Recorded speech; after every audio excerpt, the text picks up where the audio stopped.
SK news Mulbagal digital ಸುದ್ದಿವಾಹಿನಿಗೆ ಸ್ವಾಗತ.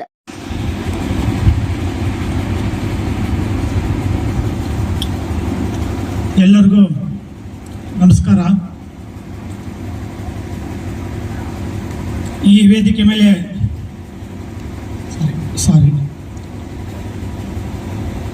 ಈ ಕಾರ್ಯಕ್ರಮಕ್ಕೆ ಆಗಮಿಸಿರುವ ನಮ್ಮ ಜನಪ್ರಿಯ ನಾಯಕರಾದಂತಹ ಕೊತ್ತೂರು ಮಂಜಣ್ಣನವರೇ, ವೇದಿಕೆ ಮುಂಭಾಗದಲ್ಲಿರುವಂಥ ಎಲ್ಲ ನಮ್ಮ ಕಾಂಗ್ರೆಸ್ ಪಕ್ಷದ ಕುಟುಂಬದವರೇ, ನಾನು ಎಲ್ಲ ಮೀಟಿಂಗ್ಗಳಲ್ಲಿ ಹೇಳ್ತಿದ್ದೆ, ನಮ್ಮ ತಂದೆಗೆ ಸಮನಾದಂಥ ನೀಲಕಂಠನವರು ಅಂತ.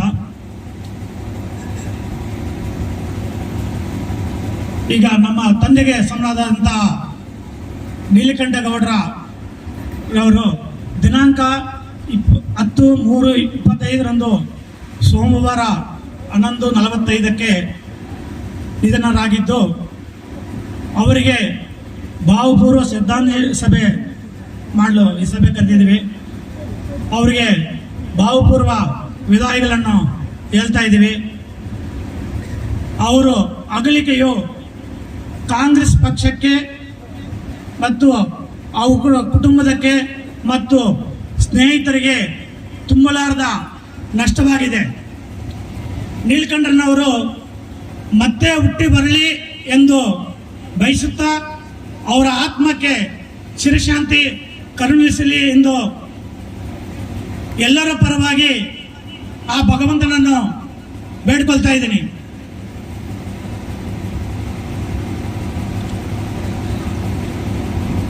ನೀಲಕಂಠನವರ ಅಗಲಿಕೆಯು ನಮ್ಮ ಕಾಂಗ್ರೆಸ್ ಪಕ್ಷದ ಕಾರ್ಯಕರ್ತರಿಗಿಂತ ಅವರ ಕುಟುಂಬಕ್ಕೆ ಇನ್ನೂ ತುಂಬಲಾರದ ನಷ್ಟ ಆಗಿದೆ.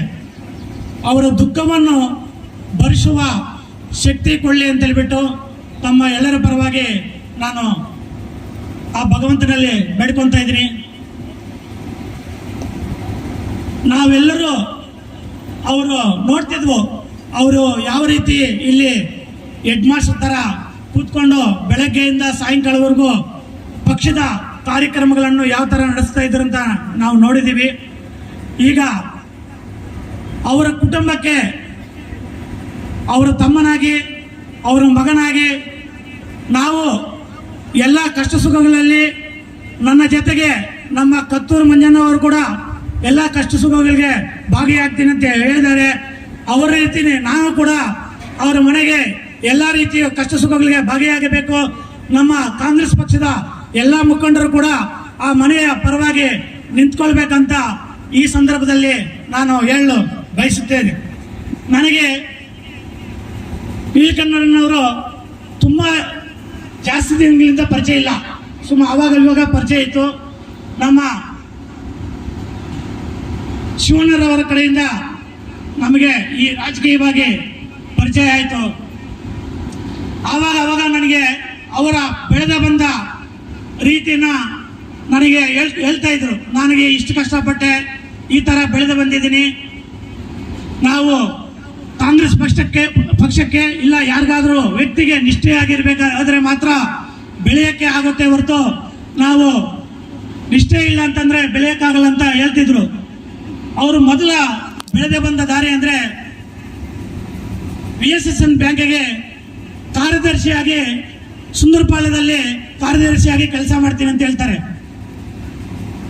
ಮುಂದಿನ ಹಂಗೆ ದಿನಗಳಲ್ಲಿ ನಮ್ಮ ME ಕೃಷ್ಣಪ್ಪ ಅವರ ಕುಟುಂಬ ಒಡನಾಟದಲ್ಲಿ ಅಶೋಕ್ ಕೃಷ್ಣಪ್ಪ ರಾಜಕೀಯ ಗುರುಗಳಾಗಿ ಅವರು ಬೆಳೀತಾ ಇದೀವಿ ಅಂತ ನಮ್ಗೆ ಹೇಳ್ತಾರೆ. ಹಾಗೆ ಮಂಜಣ್ಣನವರಿಗೆ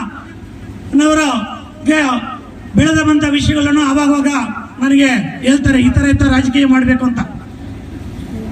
PLD ಬ್ಯಾಂಕಲ್ಲಿ 10 ವರ್ಷ ಮೋಸ್ಟ್ಲಿ ಅಧ್ಯಕ್ಷರಾಗಿ ಕಾರ್ಯನಿರ್ವಹಿಸಿ ರಾಜ್ಯದಲ್ಲೇ ಪ್ರಶಸ್ತಿಯನ್ನು ಪಡೆಯುತ್ತಾರೆ ನಮ್ಮ ರಾಜ್ಯದಲ್ಲೇ. ಆಮೇಲೆ DCC ಬ್ಯಾಂಕ್ ನಿರ್ದೇಶಕರಾಗಿ, ತಾಲೂಕು ಪಂಚಾಯಿತಿ ಅಧ್ಯಕ್ಷರಾಗಿ, ಆಮೇಲೆ ಬೇರೆ ಬೇರೆ ಸ್ಥಾನಗಳನ್ನು ತುಂಬಿ ಅವರು ನಿರಂತರವಾಗಿ ರಾಜಕೀಯವಾಗಿ ಬೆಳೆದು ಬಂತಾರೆ. ಈಗ ಕಟ್ಟಿ ಕಡೆಯದಾಗಿ ಅವನಿ ಬ್ಲ್ಯಾಕ್ ಅಧ್ಯಕ್ಷರಾಗಿ ಅಧಿಕಾರ ವಹಿಸಿಕೊಂಡ ಮೇಲೆ ಅವರ ನಾಯಕತ್ವದಲ್ಲಿ ನಾನು ಸೋಲ್ತೀನಿ. ಅದು ನಮ್ಮ ದುರದೃಷ್ಟಕರ ವಿಷಯ. ಆಮೇಲೆ ಈಗ ಕೆಲವು ಅವ್ರಿಗೆ ಆಸೆ ಇರುವಂತ ವಿಷಯಗಳನ್ನು ನಾನು ಈ ವೇದಿಕೆ ಮೇಲೆ ವ್ಯಕ್ತಪಡಿಸಬೇಕಾಗತ್ತೆ. ದಯವಿಟ್ಟು ಯಾರು ಅನ್ಯತಾ ಭಾವಿಸಬೇಡಿ. ಇಂಥ ಸಂದರ್ಭದಲ್ಲಿ ರಾಜಕೀಯ ಮಾತಾಡ್ತೀರಾ ಅಂತ ಅನ್ಯತಾ ಭಾವಿಸಬೇಡಿ. ಯಾಕಂತಂದ್ರೆ ಅವರ ಆಸೆಗಳನ್ನು ಈಡೇರಿಸುವುದೇ ನಮ್ಮದು ಈ ಶ್ರದ್ಧಾಂಜಲಿ ಸಭೆಯ ಮುಖ್ಯ ಉದ್ದೇಶ ಆಗಿರುತ್ತೆ. ಅದರಿಂದ ಅವರಿಗೆ ಇರುವ ಆಸೆಗಳನ್ನು ಈಡೇರಿಸಬೇಕಾದ್ರೆ ಈ ಕಾರ್ಯಕರ್ತರ ಜೊತೆಗೆ ಮುಖ್ಯವಾಗಿ ನಮ್ಮ ಕೊತ್ತೂರು ಮಂಜಣ್ಣನವರು ಇದನ್ನ ಕೆಲವು ಗಮನಿಸಬೇಕಾಗತ್ತೆ. ಯಾಕಂದ್ರೆ ಇದು ಈಡೇರಿಸಬೇಕಾದ್ರೆ ಮುಖ್ಯ ಪಾತ್ರ ಕೊತ್ತೂರು ಮಂಜಣ್ಣದೇ ಇರುವುದರಿಂದ ಅವರು ಇದನ್ನ ಗಮನಿಸಬೇಕು. ದಯವಿಟ್ಟು ಅನ್ಯತಾ ಭಾವಿಸಬಾರದು. ಅವರು ಅಧಿಕಾರ ಹಂಚಿಕೆ ಮಾಡಬೇಕು ಅಂತ ಹೇಳ್ತಿದ್ರು ನನಗೆ. ಅಧಿಕಾರ ಹಂಚಿಕೆ ನೋಡಿ, ಈಗ ಕಾಂಗ್ರೆಸ್ ಸರ್ಕಾರ ಬಂದಿದೆ, ಎಲ್ಲ ಅಧಿಕಾರಿಗಳನ್ನು ಅವರೇ ಇಟ್ಕೊಂತಾರೆ, ನಮ್ಮನ್ನ ಸುತ್ತಾ ಇರ್ತಾರೆ. ನಾವು 3 ಸಲ 4 ಸಲ ಸುತ್ತಿದೀವಿ, ಆದ್ರೂ ಏನು ಕೆಲಸ ಮಾಡ್ಕೊಡಲ್ಲ ಅಂತ. ಈಗ ಕೊತ್ತೂರು ಮಂಜಣ್ಣವ್ರಿಗೆ MLA ಪದವಿ ಇದೆ, ಕೋಲಾರಲ್ಲಿ ಅವ್ರ ಮಾತು ಕೇಳ್ತಾರೆ, ಎಲ್ಲ ಅವ್ರದ್ದು ನಡೀತದೆ.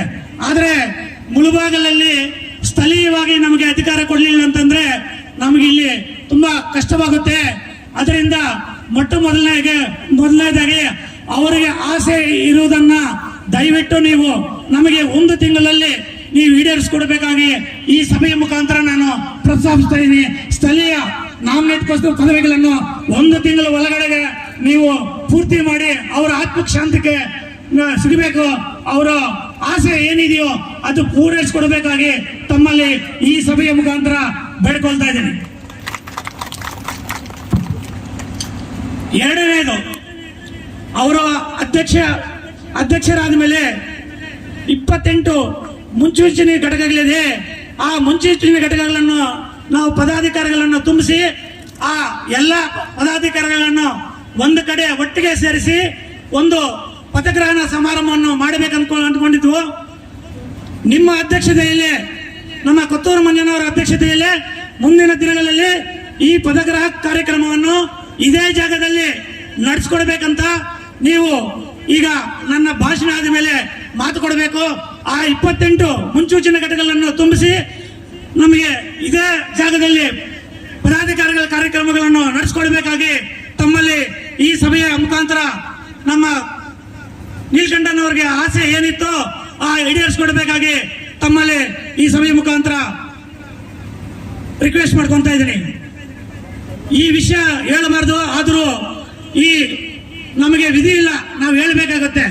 ಪಕ್ಷದ ಸಂಘಟನೆ ಮಾಡಬೇಕಾದ್ರೆ ಗುಂಪುಗಾರಿಕೆಯನ್ನು ತಡೆಗಟ್ಟುವುದು ಮೊಟ್ಟ ಮೊದಲನೇದಾಗಿ ನಾವು ಮಾಡಬೇಕಂತ ನನಗೆ ಯಾವಾಗಲೂ ಹೇಳ್ತಿದ್ರು ಯಾರು, ನೀಲಕಂಠನವರು. ಅಂತ ಗುಂಪುಗಾರಿಕೆಗಳನ್ನು ಶಮನ ಮಾಡಬೇಕಾದ್ರೆ ಅದು ಕೊತ್ತೂರು ಮಂಜಣ್ಣನಿಂದ ಮಾತ್ರ ಸಾಧ್ಯ. ದಯವಿಟ್ಟು ಅಂತ ಅವಕಾಶಗಳಿಗೆ ನೀವು ಕಿವಿ ಕೊಡದೆ ಅದನ್ನು ಮೊದಲನೇದಾಗಿ ಕರೆಸಿಬಿಟ್ಟು ಯಾರಾದರೂ ಅಂತವ್ರಿದ್ರೆ ನೀವು ಅದನ್ನು ಶಮನ ಮಾಡಬೇಕು. ಇಲ್ಲ ನಿಮ್ಮ ಮಾತು ಕೇಳಲಿಲ್ಲ ಅಂತಂದ್ರೆ ಪಕ್ಷದಿಂದ ಹೊರಹಾಕಬೇಕಾಗಿ ತಮ್ಮಲ್ಲಿ ಈ ಸಭೆಯ ಮುಖಾಂತರ ನಾನು ಕೇಳ್ಕೊಳ್ತಾ ಇದ್ದೇನೆ. 4ನೇದಾಗಿ, ಪಕ್ಷದ ಕಚೇರಿಯನ್ನು ಕಟ್ಟುವ ಒಂದು ಆಸೆ ಇತ್ತು ಅವರಿಗೆ. ನಾವು ಎಲ್ಲರೂ ನಿಮ್ಮ ಕೈ ಜೋಡಿಸ್ತೀವಿ, ನಾನು ನಿಮ್ಮ ಜೊತೆ ನಿಂತ್ಕೊಂತೀನಿ, ಈ ಪಕ್ಷದ ಕಚೇರಿಯನ್ನು ನಿರ್ಮಾಣ ಮಾಡಕ್ಕೆ ನಾವೆಲ್ಲರೂ ಸಹಕಾರ ಮಾಡ್ತೀವಿ, ನಾನು ಸಹಕಾರ ಮಾಡ್ತೀನಿ, ನೀವು ಮುಂದೆ ನಿಂತು ಅವರ ಆಸೆ ಏನಿದೆಯೋ ಆ ಪಕ್ಷದ ಕಚೇರಿಯನ್ನು ಕಟ್ಟಿಸಿ ಅವರ ನಮ್ಮ ಕಾರ್ಯಕರ್ತರಿಗೆಲ್ಲ ಖುಷಿ ಪಡೋ ತರ ಮಾಡಿಕೊಡಬೇಕಾಗಿ ಮತ್ತು ಅವರ ಕುಟುಂಬಕ್ಕೂ ಇದು ಒಂದು ಆಸೆ ಇದೆ, ಇದನ್ನು ಈಡೇರಿಸಿಕೊಡ್ಬೇಕಾಗಿ ತಮ್ಮಲ್ಲಿ ವಿನಂತಿಸಿಕೊಳ್ತಾ ಇದ್ದೀನಿ. ಹಾಗೆಯೇ ನಮ್ಮ ನೀಲಕಂಠನವರು ರಾಜಕೀಯವಾಗಿ ಸಕ್ರಿಯವಾಗಿ ಯಾವ ತರ ಇದ್ರು ಅವರ ಕುಟುಂಬದಿಂದ ಯಾರಾದರೂ ಒಬ್ಬ ಸದಸ್ಯರು ಮುಂದಿನ ದಿನಗಳಲ್ಲಿ ಪಕ್ಷದ ಎಲ್ಲ ಕಾರ್ಯಕ್ರಮಗಳಿಗೂ ಸಕ್ರಿಯವಾಗಿ ಪಾಲ್ಗೊಳ್ಕೊಳ್ಬೇಕಂತ ಈ ಸಭೆಯ ಮುಖಾಂತರ ನಾನು ಬೇಡ್ಕೊಳ್ತಾ ಇದ್ದೀನಿ.